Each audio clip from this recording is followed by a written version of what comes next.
right, welcome to hour 7 of the Yixing Teapot. So last time we just slipped and scored on our handle and our spout. Now we're going to be cutting out that hole from the top and making our, kind of like the beginning step to making our lid. So I am first of all going to measure the diameter of that circle again. You should have an idea of what it is, but it probably was subject to change once you smoothed it out, so you want to double measure it.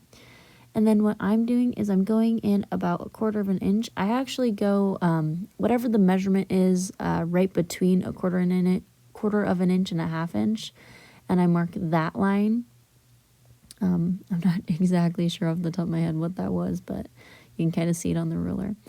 And I mark it in just kind of like a cross section, so you can kind of see all those 4 corners. And then what I do is I actually was able to find something to trace. That was pretty lucky. If you can't find something to trace, you're going to want to just do your best in kind of using that outline of the lid that you added on, that slab that you added on, to help guide you in just freehanding that line. And just really make sure it's as perfect as you can get it. Don't just cut into it, trace it on, clean it up, redo the line if you have to. Try to find something if you can trace something. It did make my life a little bit easier. Okay, so now I'm going to go ahead and cut into it now that I have this traced out. And so you saw there, you're going to be cutting at an angle. So I'm angling the blade inward. And then you're going to want to just spin the pot around with your hand, okay? So you're spinning, spinning, spinning. Okay, my right hand, it's really not moving a lot from that kind of 3 o'clock position, right? I'm kind of trying to keep it there. I'm not necessarily moving my hand more than the pot. I'm kind of doing a little bit of both, but that's the best way to keep control over it. Okay, so now that I have that cut out, you can see how that angle did play out there. And then now I'm going to kind of slowly take away that clay with the knife, okay? Make this a gradual process. I ended up cutting a little bit inside of that line that I created, so I had some wiggle room with cutting out this part. That might be something you do. So yeah, I'm just kind of cleaning this up, making sure this is a nice and straight line instead of a beveled line. The beveled line was just to help us with avoiding any mistakes.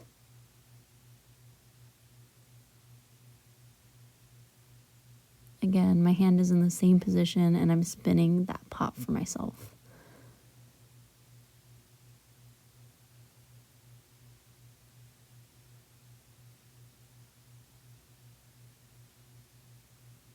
Okay, so now that I have that done, I'm just going to get some water and smooth out those edges. I know the edges for me right here were a little bit harder because the clay definitely firmed up in these last couple of hours of the project. And then I'm kind of going on the inside, so you can see right there, there's that little divot that's happening. I'm going on the inside and trying to blend that out.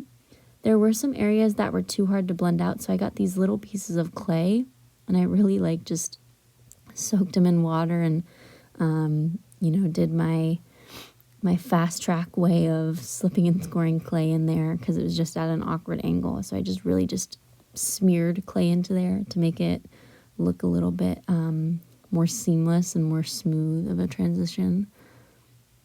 And then I clean up that area again with a fettling knife or a knife, just make it nice and smooth. And then there's the after. You can see those holes down there too. Those are pretty jagged. So I did take some time to clean those up. So if you did make those holes, or if you did make a hole, this would be that time to kind of start cleaning it up. Clean it up as much as you can. And this might be something that you have to circle back to. As the project is drying out, I was thinking that it could be something that I might just go back to when it's more like bone dry, and just scratching that out once it's easier to get out. Because when the clay was still wet, it was kind of hard to make that work. So now, the last thing we're going to do for today is we're going to roll out our slab for the top. Okay, so I'm rolling out my slab here.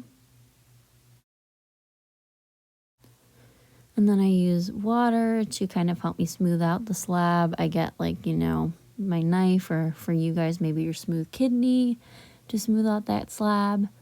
And then what I would do if I was in your guys' position is I would just, press that onto the clay. You'll be able to see what the outline looks like.